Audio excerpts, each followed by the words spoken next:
G'day, Tottenham fans. First off, I want to start by saying, everywhere we go, it's the Tottenham boys making all the noise. Everywhere we go. Alright, got that out of the way. Vibes are up and about here. We got the 4-1 win over Ipswich, a game that I think a lot of us were pretty anxious coming into. It was a result we needed. Pressure was on. The win against Man United last week, it gave us something to work with. But this was a performance that we were looking for. Fair enough against a side that looks like they're going to get relegated, but a side that beat us last time out. So to come out, put in a really solid performance, I think was really important. The game started off, it was a crazy start to the game, and I thought, bloody hell, here we go again. Looked like we could have conceded a few in the first minutes. I thought the start felt almost identical to the Villa game. Spence at right back got exposed up the field a little bit, and it kind of felt like Porro, big gaps behind. Delap's could have scored twice, 3 times maybe.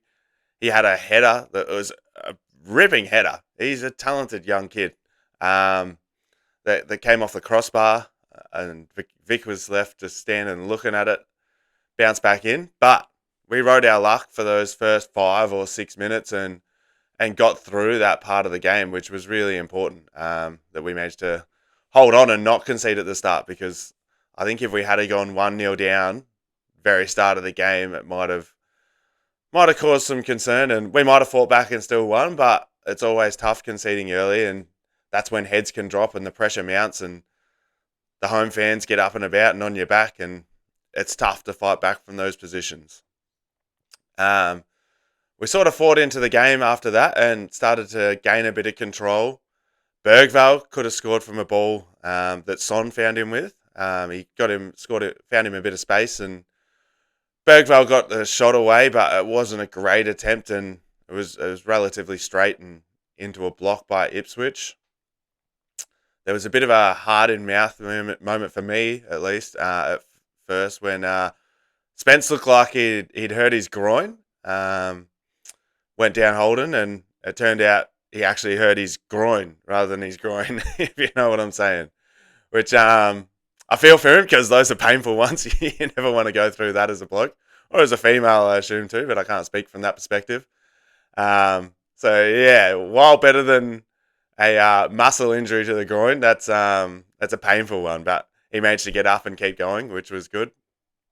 There was a bit of a moment that I thought was a little bit worrying as well. Johnson had the ball out on the right, lost possession pretty easily, and then to try and rectify the mistake, grabbed onto his opponent, got the yellow card for dragging him back. And I thought, early in the game to be getting a yellow card, you don't really want to be playing the whole game on an edge and being worried about getting sent off if you commit another foul like that. It was just a crazy opening 15 minutes. It got my heart rate going and had me nervous, but I was definitely a lot happier once we fought into the game a bit and found some control. And we only had to wait until the 18th minute. An absolutely delicious through ball from Archie Gray.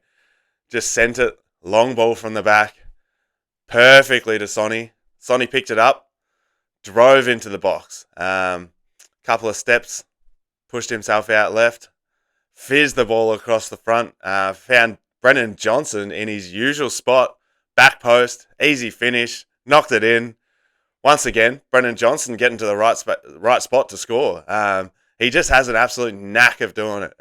You love to see it, and there's a lot of criticism around Brennan Johnson, and he seems to be one that the fans get on his back pretty regularly, and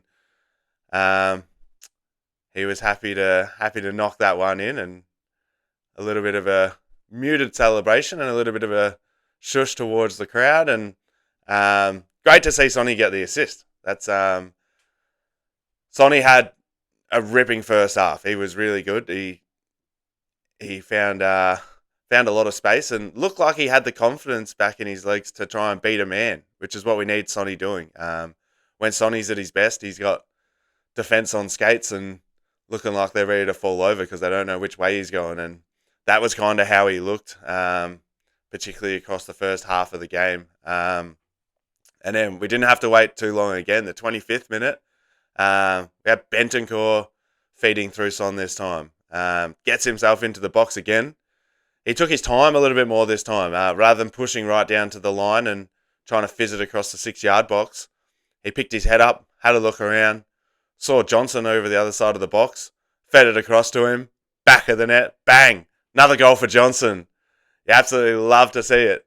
2 assists for Sonny, 2 goals for Johnson early in the game. And felt like we were flying at that stage. You go 2-0, all right. We sort of got that 1-0 curse off our back, and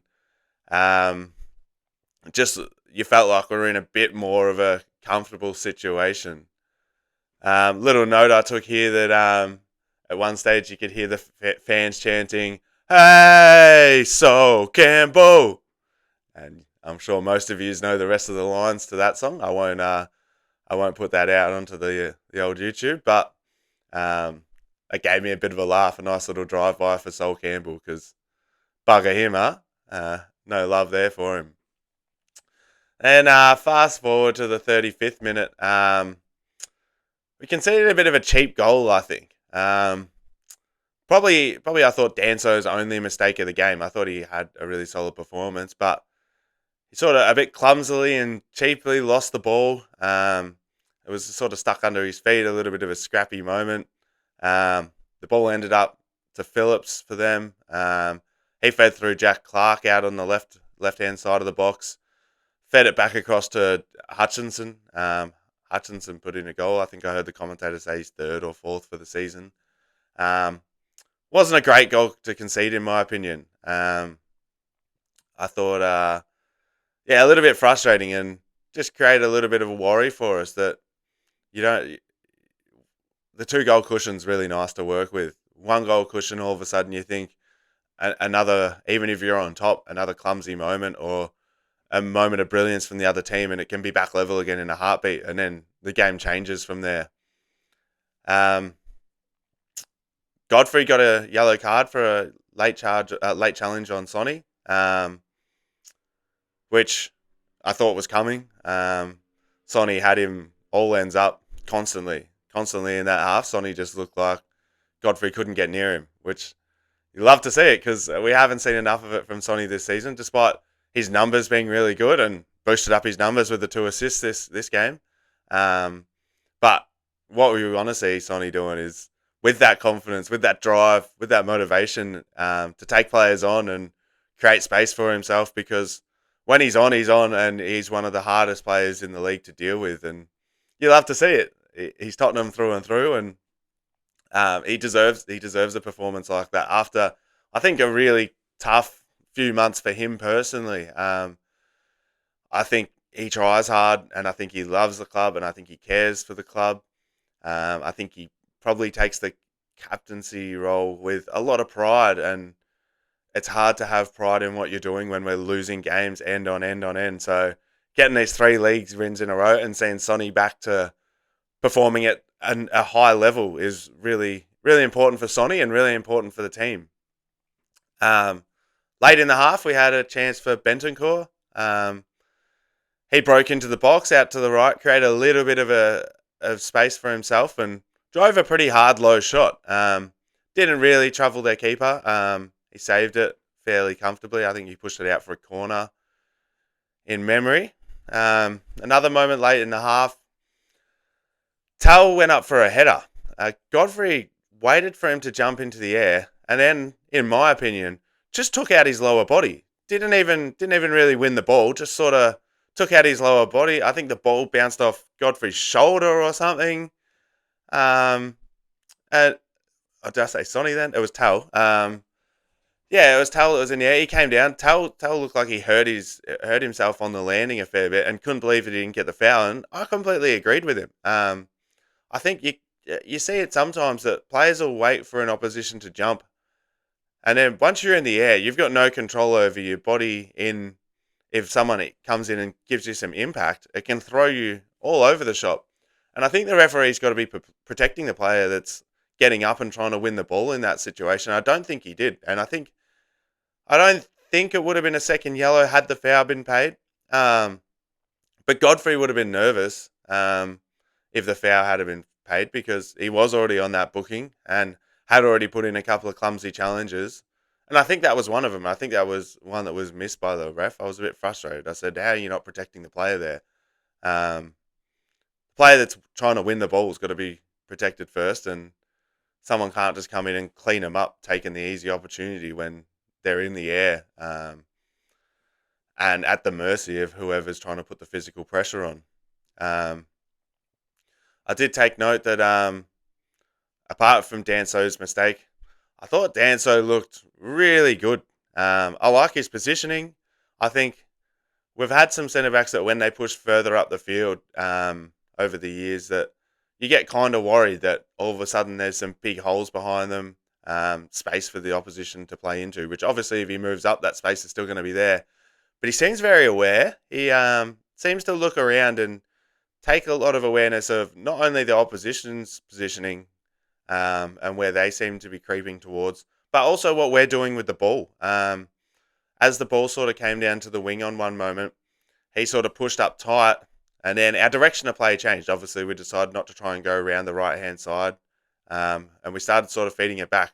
And straight away, as soon as that move changed, he saw that was happening, pushed himself back, and got back into that defensive line. So if we happened to turn it over, he was already there providing the cover, and he's there as another passing option. And he seems like he wants to be that passing option. He says, "Feed me the ball, give me the ball. I want to move it along."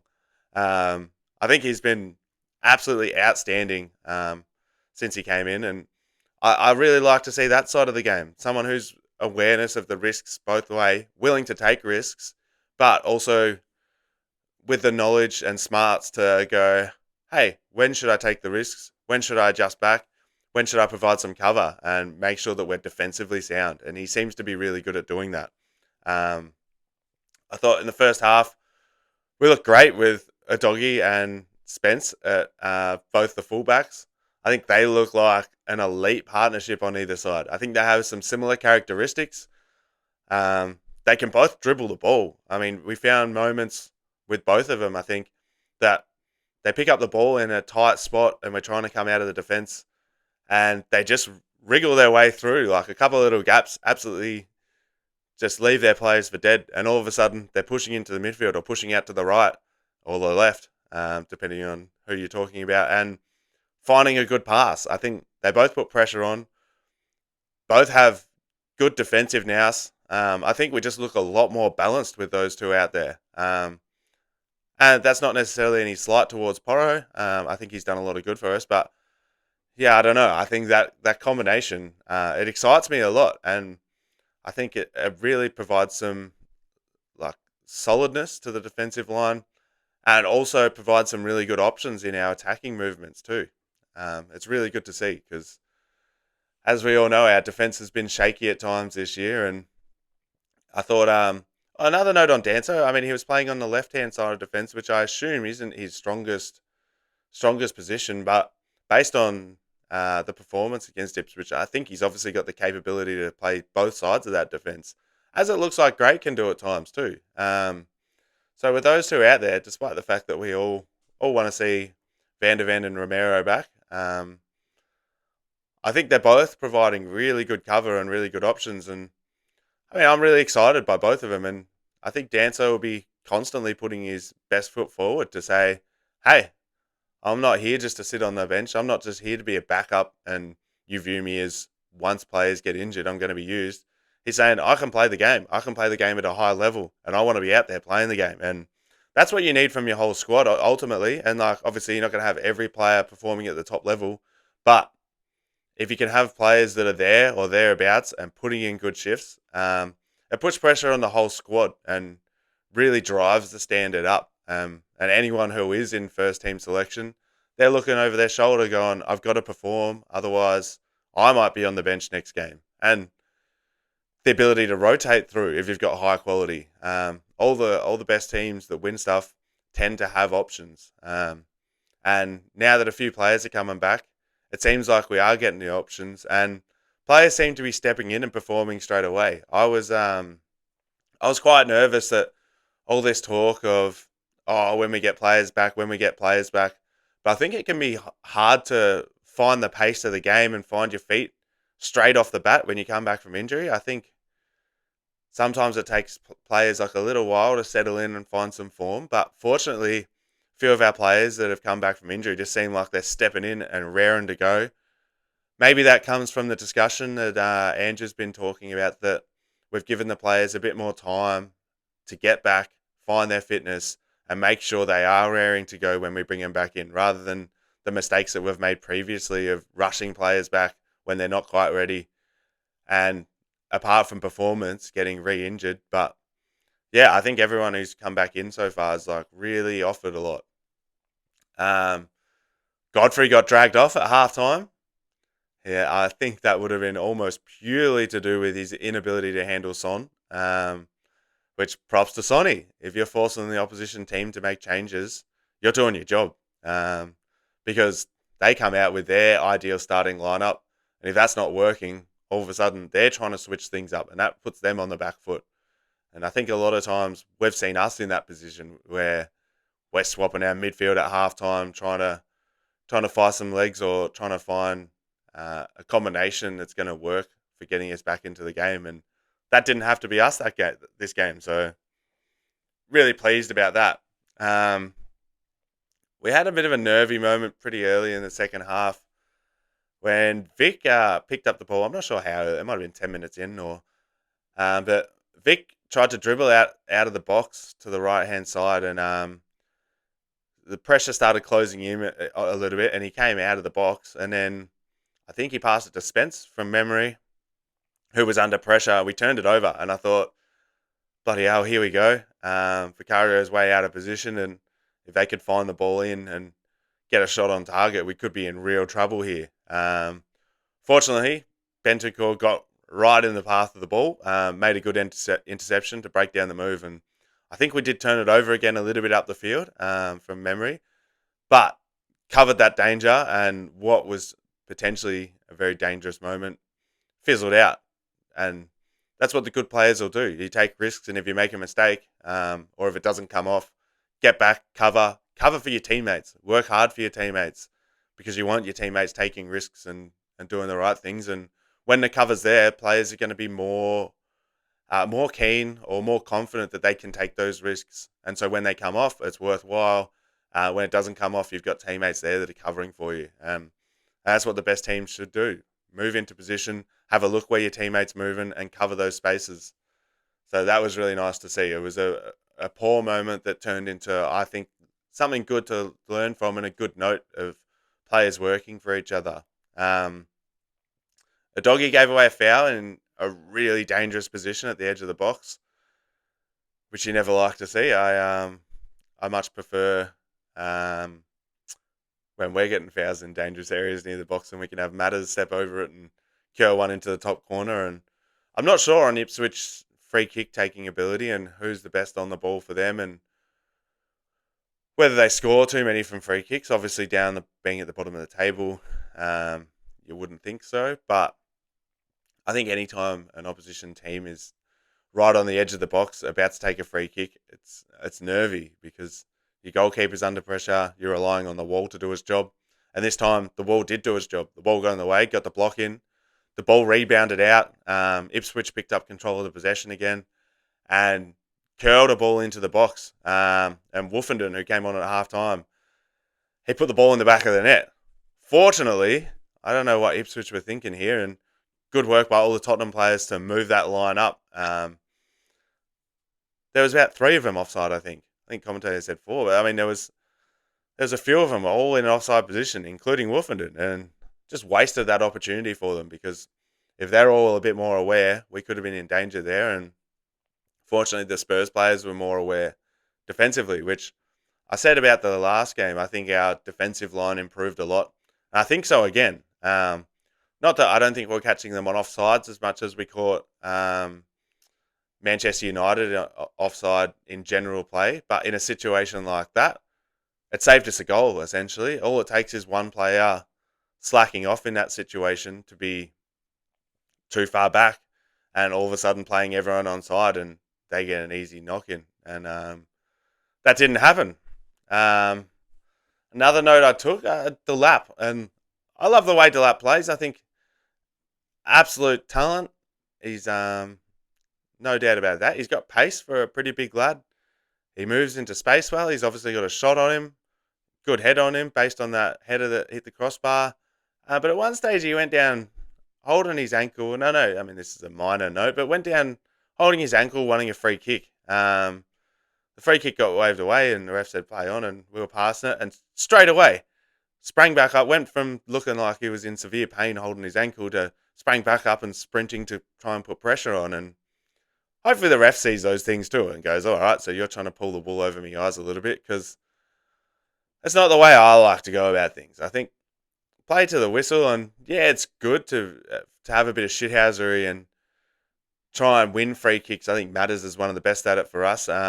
I think it's good to do those things in the right circumstance, but I find it frustrating players faking an injury or faking that they're severely hurt, and then all of a sudden, oh nah, I'm actually good to go. And I think sometimes the old boy who cried wolf theory can come into play, and I think we've had a couple of players over the years that haven't got the fouls they should have because of asking for fouls when they shouldn't have got them.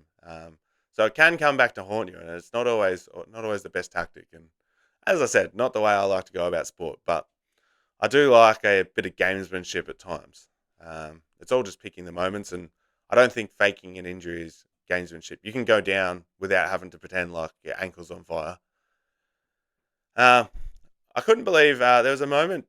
I can't remember how it unfolded, but the ball was out, got passed out in front of Danso inside the box. I think it must have been after a corner. Um, and their defender came over, ball rolling away, no eyes on the ball, no any interest in trying to control or touch the ball, and he just laid a big bump straight onto the side of Danso, sent Danso flying. A bump, or as in Aussie rules footy, we'd call it a hip and shoulder. And in Aussie rules footy, that would have been a great hip and shoulder, and it's perfectly within the rules. I think in my eyes, I'm surprised that the ref didn't at least go over and have a look at the screen at that, because I think he was miles away from the ball. He had no interest in trying to play the ball. And to me, that's outside of the rules. You can't just clean a player up and remove their right. Danso had every chance of pushing and reaching that. And if it's close and you're in control and in possession of the ball, I think it's a different story, and you can shield the ball and block players from getting to it. Once the ball's gotten away and you've got no interest in playing it, I think you've got to play the ball. I think he had to get over and try and shield it if he wanted to do that kind of thing. You can't just take someone out. I think that was a missed one from the ref, but I'm sure there'll be a differing of opinions across the board there. And it might have been on the softer side of penalties to be given, but I've seen plenty of bloody soft penalties being given against us over the years. So yeah, I thought when it happened, I thought VAR was going to say to the ref, "Come over and have a look, let us know what you think." But that wasn't how it unfolded, and fortunately, we didn't have to rely on that. The 64th minute, we made double changes. Matters and Porro came on for Johnson and Udogie. Felt a little bit for Johnson because he had a moment a little while before that where he could have got his hat-trick. Ball came out to him on the right, and you could see the goal open up for him. And I think his eyes lit up. I think he thought, here we go, here's the match ball. He got a quick shot away. I thought the shot, it looked like he banged it with a bit of power and low backlift on the shot and tried to fire it. And I think it was on target and probably would have been a goal. But to be fair to the defender got across and put in a sliding block of sorts and blocked the shot away. So props to the defender there. And I felt for Johnson because I think it would have been nice to see him get the hat-trick. I can't remember, when was the last time we had someone score a hat-trick? I'm not quite sure. But, yeah, it would have been nice to see him bang that in, but unlucky for him. But really good performance all in all to get subbed off in the 64th minute and you got two goals to your name. I think that's a good thing. Both goals with the same interaction, Son to Johnson. Very nice. With those changes, we moved Spence over to right back. I mean, Spence over to left back, I should say. Porro's gone to right back, and Kulu moved out to the right wing with Matters coming into the centre. I was happy to see Matters get on the field. I was a little bit surprised not to see him starting. I thought he might have been in the starting lineup, and when I had a look, I thought, oh yeah, okay, Matters back to the bench, and it might have been. I mean, I'm sure Andrew's picking the team on merit, but it's a good little test for Matters too. In that, hey, you might have been the man last week, but this week you've got to start on the bench. Can you do it, and can you still have the motivation and drive to do it when you come in off the bench? And he did. He came in and put in another really solid performance, put himself about, got an assist after he'd been on a little while, so we'll get to that in a little bit. Um, so there was a challenge on Gray so it was a free kick to us, so I'm not complaining, but Gray got bumped in the back from Delap. He was sort of going for a header. And I think there was probably less in it than the Danso one that was in the box. Obviously, a different scenario with a ball coming in aerially as a ball that's rolling out in front and providing a block. But the ref paid the foul to Gray, and I thought, well, I think there was more in the Danso one inside the penalty area. And I don't see how it was too dissimilar to the one that he missed on Tell from Godfrey in the first half. So it's interesting sometimes. And I mean, refs are never going to be 100% consistent, but that's what you want to see him strive towards. And I think it kind of showed that in different areas of the pitch, the ref's happy to give different fouls, which I think shouldn't be the way. I know it's always been the way things are adjudicated, and they generally pay more free kicks to a defender in the back half than they're going to pay to someone who's trying to attack inside the penalty area. But yeah, I don't know. I found that a little bit frustrating and thought, I'm not sure you're maintaining the same standard there. Um, in the 70th minute, I took note that Ipswich were really getting some sustained pressure on us that time, working the ball around really well, and it kind of felt like something was coming. The crowd were up and about. The crowd were surging them on. Spurs were sort of struggling to get out of their defensive area a little bit and relieve some pressure. We weren't holding on to the ball really well at that time. And yeah, they got a corner, I think, pushed down. Nothing came of the corner. And then in the 74th minute, we made a double change. Scarlett and Odeberg came on. Tal and Sonny came off.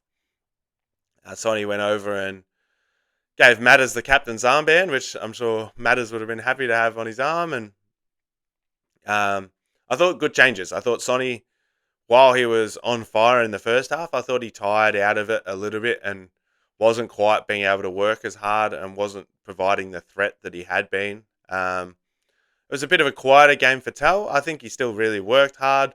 I don't think we funneled a lot of our play through the centre.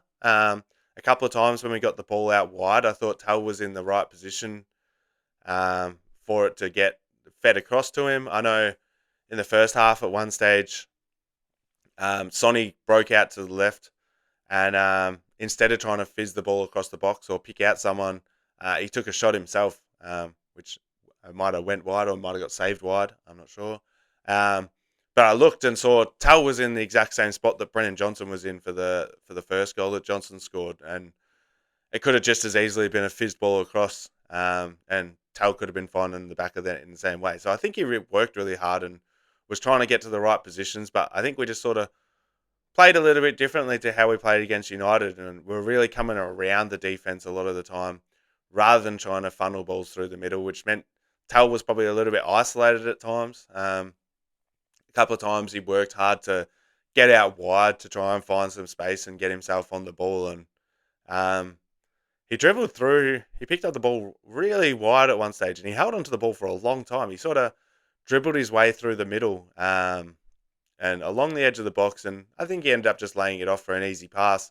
But you could hear as he strolled past, I don't know, 2 or 3 different Ipswich players without them really putting too much pressure on him. I think the fans got a bit nervous and started yelling in that Tal almost looked like he could have pushed towards the edge of the box to try and curl a shot, but it didn't happen. So I have seen there's been a few people criticising Tell after that game, which I think is crazy. He's a 19-year-old kid. He's clearly got a lot of talent. And yeah, I mean, it wasn't. I mean, I think even he will say it wasn't his greatest performance, but I think there's been games where we've felt the same with Solanke that even if we've played well, Solanke hasn't managed to get get onto the ball too much. And I think sometimes that can be the way in this system where we spend a lot of time going around the outside and trying to feed balls in rather than feeding it through the middle and trying to pick a tight gap. Probably depends a little bit on the lineup as well. I think Matters might be more inclined to try and pick those passes through the middle, where some of our other players would prefer to feed it out wide. So yeah, no real criticism on Tell for me. I saw. So yeah, not long after Matters had come on. What is that? It was 74. Oh no, sorry. Matters came on. Where have we got that? 64th minute. So 13 minutes later, Spence had the ball, dribbled it down the pitch a little bit, fed the ball to Matters. Matters was around like the top left corner of the box. Um, some really tight dribbling, some classy dribbling. I think the Ipswich players were scared to try and put a foot in or try and get near him because he just had the ball on a string and danced his way through a couple of opponents, fed the ball back to Spence in a bit of a 1-2, a prolonged 1-2, but a 1-2 nonetheless. Um, who took a touch, fired it, took a deflection, and looped straight over the keeper. Spence ran off celebrating. Matters ran off celebrating. A great moment for Spence and a good reward for the performances that he's been putting in. One of our best players week in, week out at the moment, and just backs it up, backs it up, backs it up, works hard, puts himself forward, puts himself back. So for someone who's been as defensively sound as he is, to be getting on the score sheet as well, very impressive, very impressive. And very happy to see Matters get another stat, an assist to his name. And while he didn't get the start, he still made a difference to the game. And once we got it out to 3-1, it sort of, I don't know.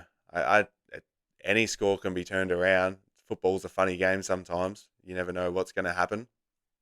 But I think it definitely eased some of the pressure, and I think it felt like that on the pitch too. I think Ipswich kind of at that stage thought we're probably not getting back into this. 2 goals is a big task to overcome when they hadn't been the better side for the day. We'd been better across the whole day, apart from some little periods here and there, and particularly that 6 minutes of chaos at the start of the game.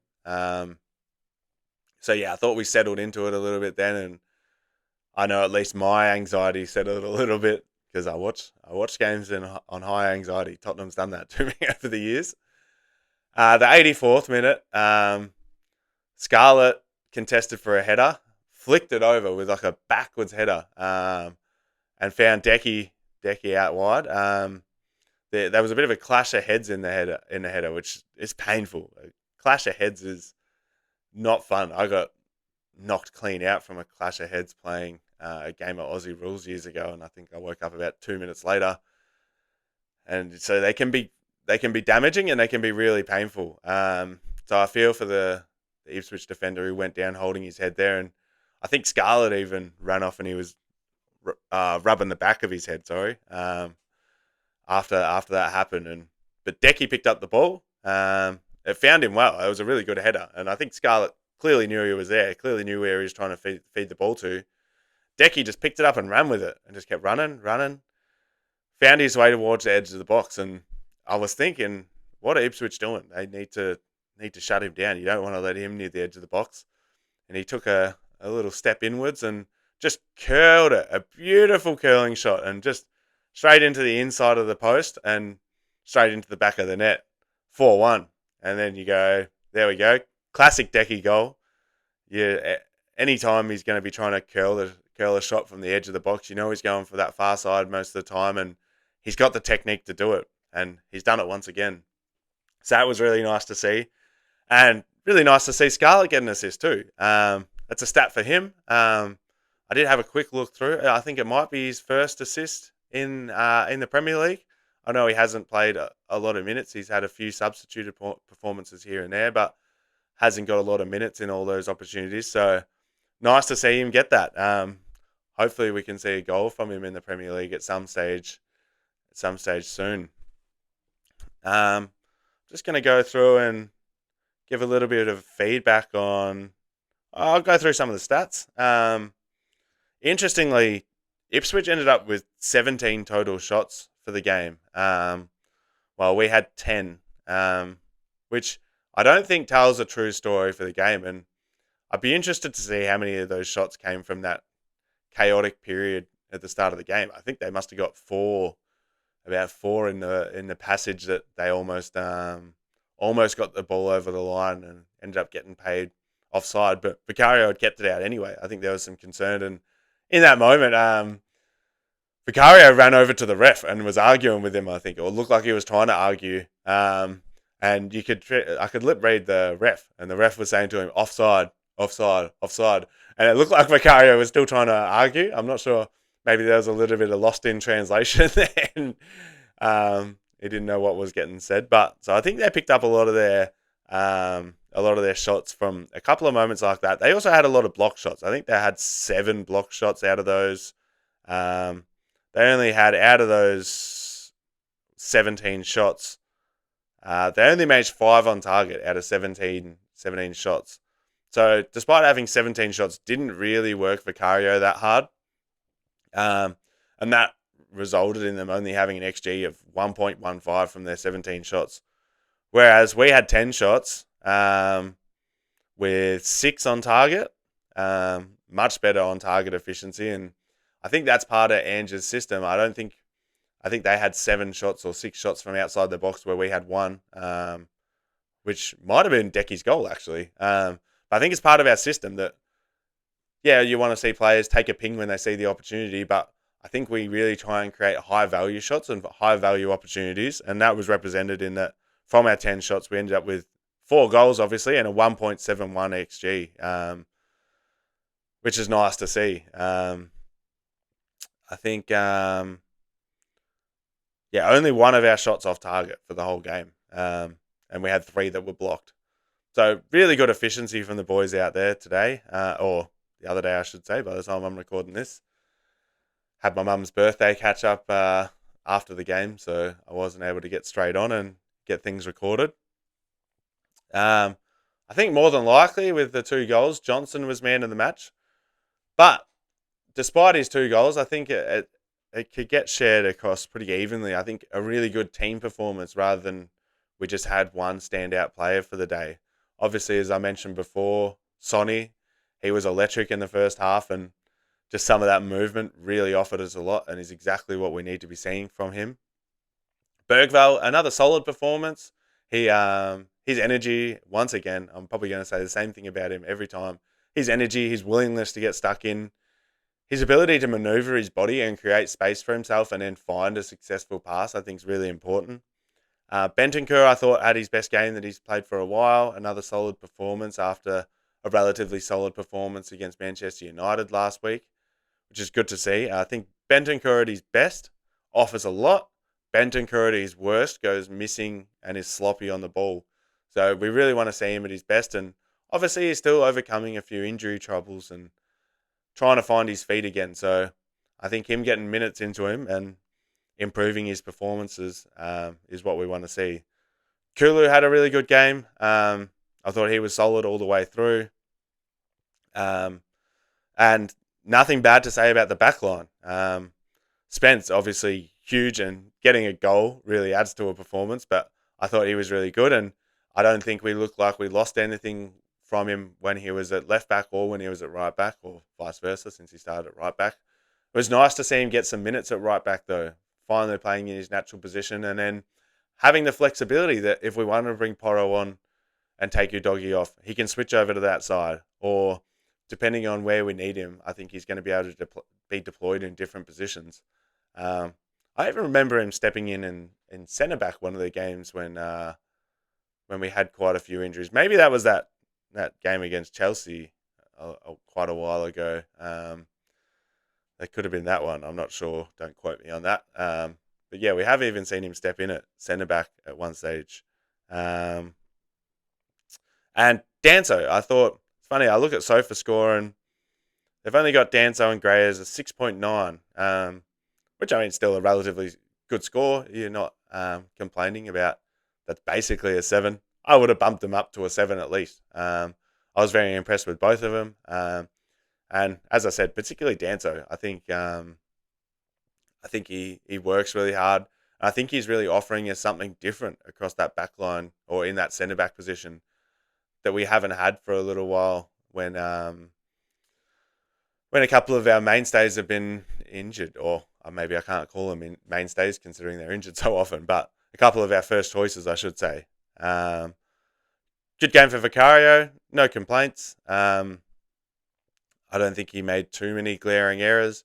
I think he made a couple of saves here and there, and I think, as I said in the other video, I think that he offers a lot to our backline in form of communication and leadership.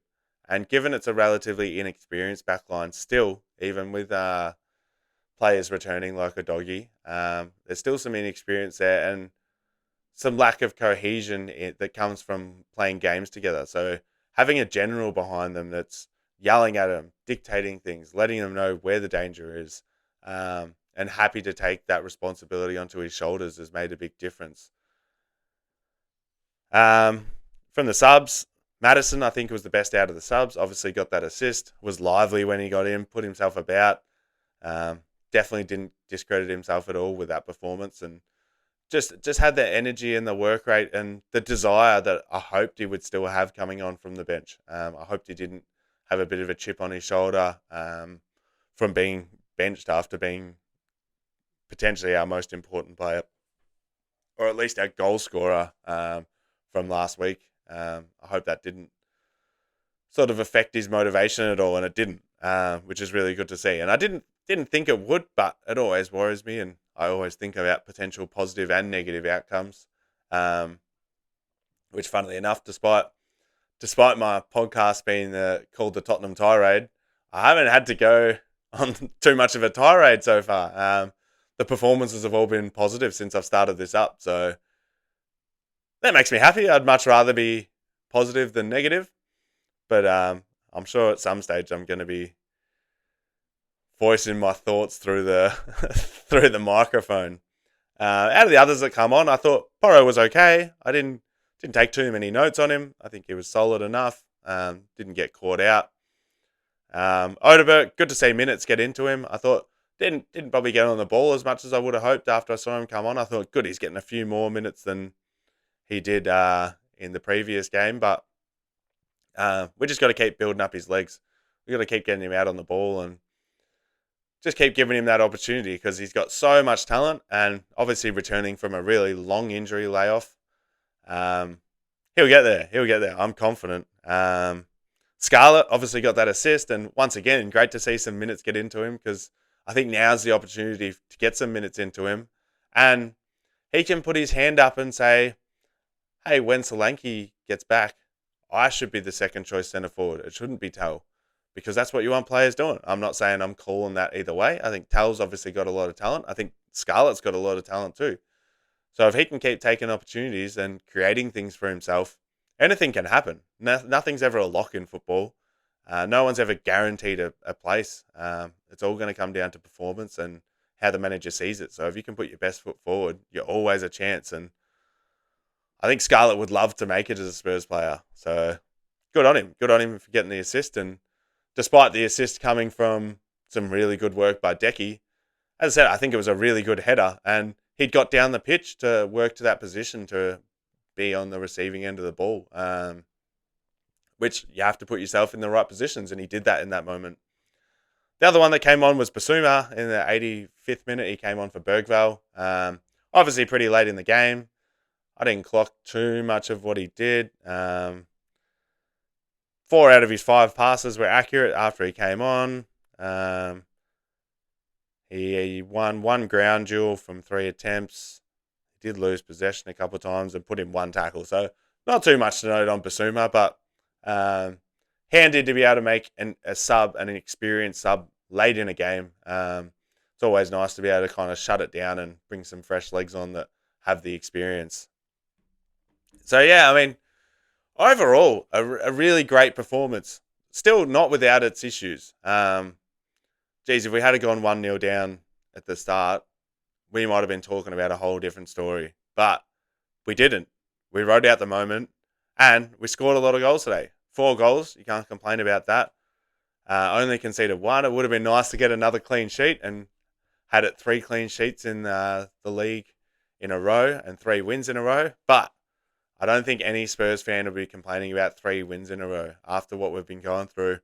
And it really gives us a chance to attack this Manchester City game with everything we got. Because while no game, I would say, is a free swing, I think it takes some of the pressure off and increases the upside. If we had a lost or dropped points at all against Ipswich, we would have been putting a lot of pressure on us against City and really needing a result in that game to get some momentum back. Where if we can grind out a draw against them, or if we can snatch a win, I think we're every chance of getting a win against them. I know City, they've got so much talent, they've got so much skill, but I believe we do as well. I always have a lot of hope for Tottenham, regardless of how things are going. I always hope for the best. I try and bounce between. Sometimes my head's telling me one thing and my heart's telling me another thing. Um, but I'm very hopeful that we can come out and we can really take it to them. And I think with the way that we're playing and the way that we're going at the moment, I think we will be trying to take it to them. I think we will be trying to take them on and believe that we're a chance of winning that game.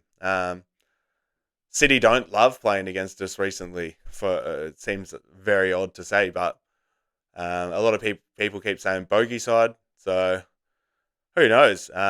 If we can come out and get the win against City, all of a sudden it feels like we're really pushing in the direction that we should be, which it does feel like after this Ipswich game as well.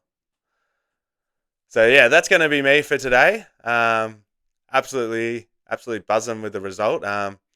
Anyone who happens to tune in and watch the pod, I'd love to hear any of your thoughts in the comments. If you disagray with anything I said, if you agree with anything I've said, if you got any questions for me or anything that you want to hear my opinion on, let me know. Because I'd love to hear it and I'd love some interaction. I'm all about it. I love the Spurs community. I love the fans. Any opposition fans that happen to tune in, I'm sure there probably won't be too many. But if any of you guys have a thought for me too, let me know. Because I think all discussion's good. I've always got plenty to say and I've always got plenty of thoughts on things, and I'll do my best to give you my opinion. So let's end it with that. Come on, you Spurs!